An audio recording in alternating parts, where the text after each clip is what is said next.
Hi guys, so advice for today is once again, ang Diyos Ama ang tutulong sa lahat ng ating mga problema. Bakit po? Dahil po kapag tayo nananalig, nananampalataya at naniniwalang may Diyos Amang buhay na siyang tutulong sa atin, tsak na tsak, lahat ng mga problema mo ay masusolusyonan.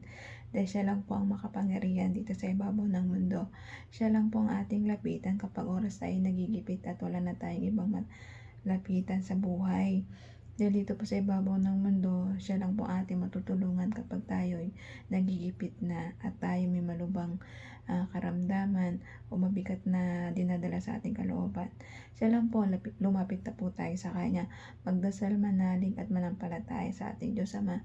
Lahat ng mga iniisip mo, alalahanin mo, problema mo, bigat mo sa dibdib mo, sa Kanya mo lahat idalangin, sa Kanya mo ibigay mo lahat ibigay mo sa Kanya.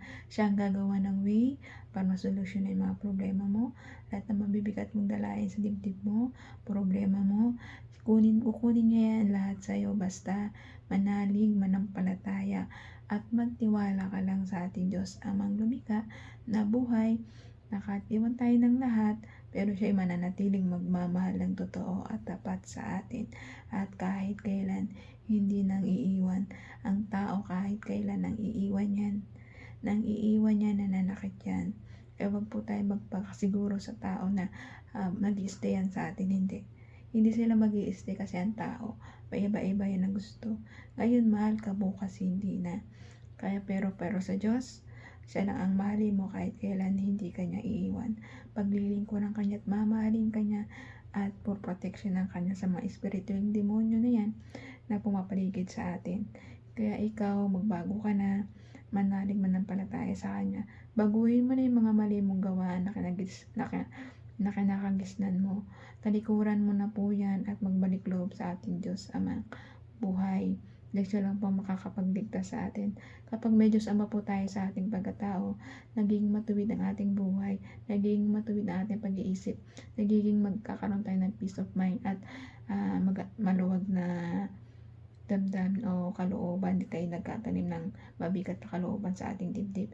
Nagkakaroon lang tayo ng mapayapang isip at kalooban. Basta meron kang Diyos Ama sa iyong pagkatao, lahat yan ay mawawala basta ikaw ay may matatag na pananampalataya sa ating Diyos Amang nasa langit. Siya lang po ang ating lapitan. Siya lang po ating sambahin at purihin. Siya po ang amang makapangyarihan that is sa ibabaw ng lupa at sa buong universe. Dahil ang Diyos Ama kahit kailan hindi nagsasawang tayong mahalin. Kahit kailan hindi siya nagsasawang patawarin tayo. Kahit ilang beses kapag magkasala dyan, pero bukas pa rin siyang tatanggapin ka at mamahalin. Basta pagsisihan mo lahat ng mga kasalanan mong nagawa dito sa ibabaw ng lupa at manalig at manampalataya sa Kanya at talikuran na yung mga maling gawa. Kaya ikaw, magpakabuting tao ka na.